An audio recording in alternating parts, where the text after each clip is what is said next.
Benar nggak sih kalau orang Kristen itu punya konsep dan keyakinan bahwa membunuh orang yang di luar agama Kristen adalah sebuah jihad? Ada sebuah pernyataan yang disampaikan oleh Pak Yusuf Kalla yang menurut gua tidak tepat dan tidak benar. Jadi kalau teman-teman penasaran pernyataannya seperti apa, kalian bisa googling sendiri, kalian bisa cari di sosial media, YouTube, TikTok, itu sudah banyak beredar luas. Dan menurut gua pernyataan yang disampaikan oleh Pak Yusuf Kalla itu tidak tepat. Bukan hanya tidak tepat, tapi juga tidak benar. Jadi kesimpulannya, apa yang disampaikan oleh Pak Yusuf Kalla itu adalah bahwa orang Kristen itu juga punya keyakinan kalau membunuh orang yang di luar agama Kristen itu adalah sebuah jihad. Ya. Sepengetahuan gua, apa yang gua lihat dengan mata kepala gua dan apa yang gua dengar, tidak pernah ada ajaran dari para pendeta, pemuka-pemuka agama Kristen yang mengajarkan bahwa membunuh orang yang ada di luar Kristen itu adalah jihad. Dibenarkan. Itu nggak ada. Tidak ada. Ya. Tidak ada. Ya. Mungkin teman-teman juga yang dulunya pernah sekolah di sekolah Kristen maupun Katolik, ya, mungkin di sini banyak ya teman-teman yang beragama Muslim atau di luar Kristen yang sekolah di sekolah Kristen ataupun Katolik. Pernah nggak kalian tuh diajarkan untuk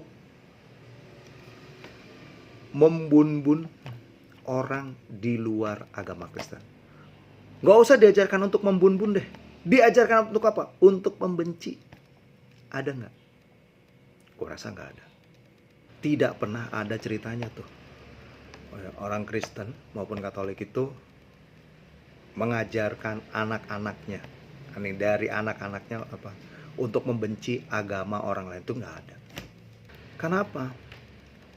Karena sejak dari kecil, dari sekolah minggu, tunas remaja, pemuda sampai profesi. Ini kalau ikut kebaktian nih, rangkaian ibadahnya nih, kan di gereja itu kan ada tuh ya, kebaktian-kebaktian dari yang sekolah minggu sampai yang gede itu kan ada. Tidak pernah ada yang mengajarkan untuk membenci.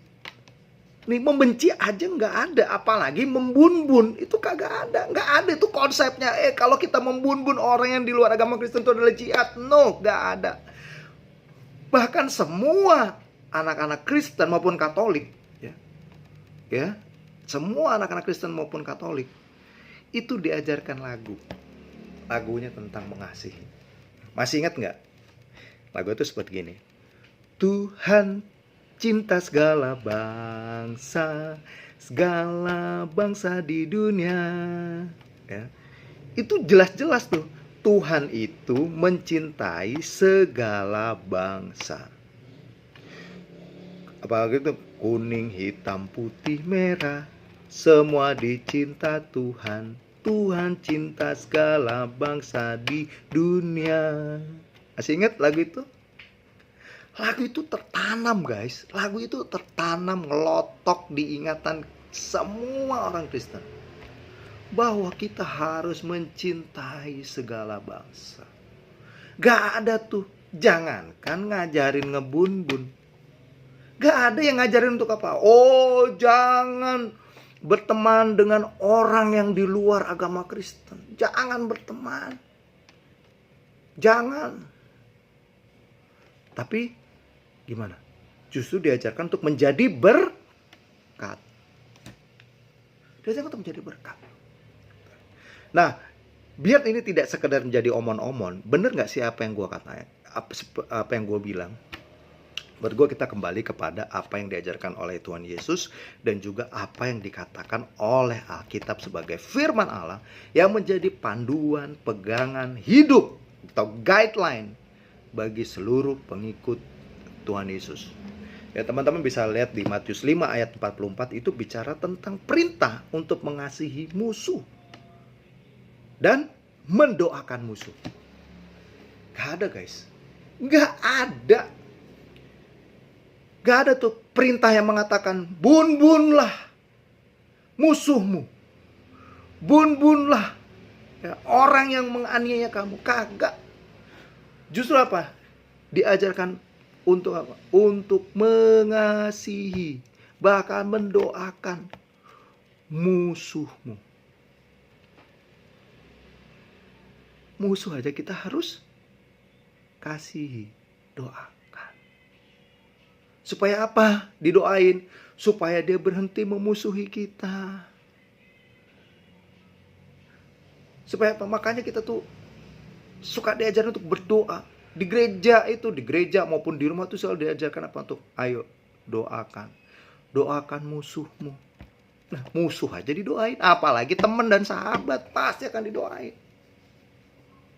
Gitu loh guys. Yang kedua nih, kita bisa cek juga di Matius 26 ayat 52 yang pada waktu itu ya, ketika Tuhan Yesus di Taman Getsemani mau ditangkap, tiba-tiba salah satu muridnya dari Tuhan Yesus tuh mengeluarkan pedang, bahkan sampai apa? Yang nangkep itu ditebas kupingnya. Tuhan Yesus tegur, Tuhan Yesus marah. Dia bilang apa? Sarungkan pedangmu. Karena apa?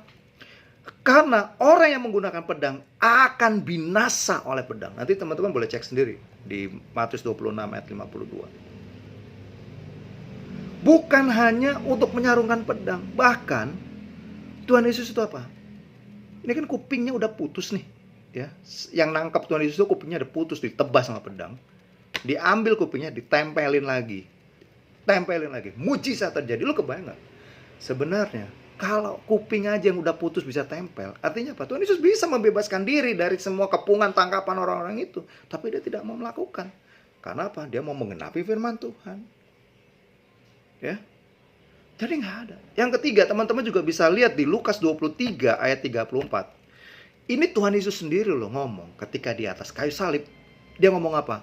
Bapa, ampunilah mereka karena mereka tidak tahu apa yang mereka perbuat. Bayangin. Tuhan Yesus itu memberikan contoh teladan. Nggak ada.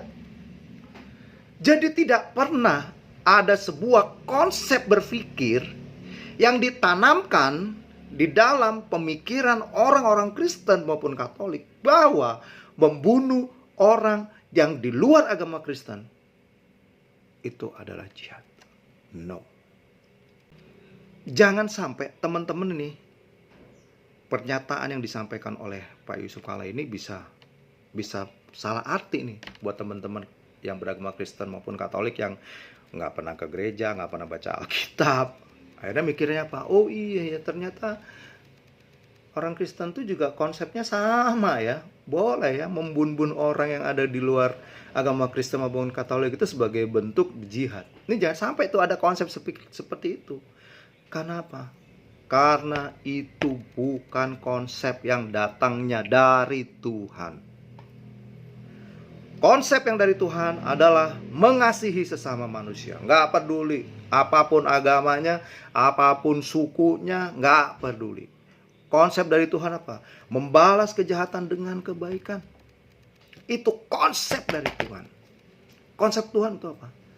Mengampuni, mengasihi. Bahkan kita juga diajarin untuk apa?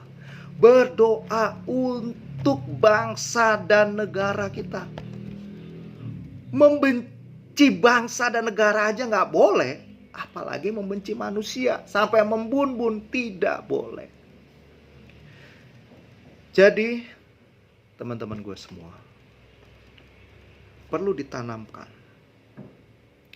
jangan telan bulat-bulat semua informasi yang kalian dapat melalui sosial media. Kalau ada yang miring-miring, langsung koreksi. Ya. Kasihan anak-anak kita. Anak-anak kita juga kan main sosial media kan. Jadi ketika mereka mendapatkan informasi seperti itu, langsung dikasih tahu bahwa ini tidak benar. Ya. Kita, orang Kristen maupun Katolik, tidak pernah punya konsep bahwa membunuh orang yang di luar agama Kristen maupun Katolik itu sebagai bentuk jihad. Tidak ada.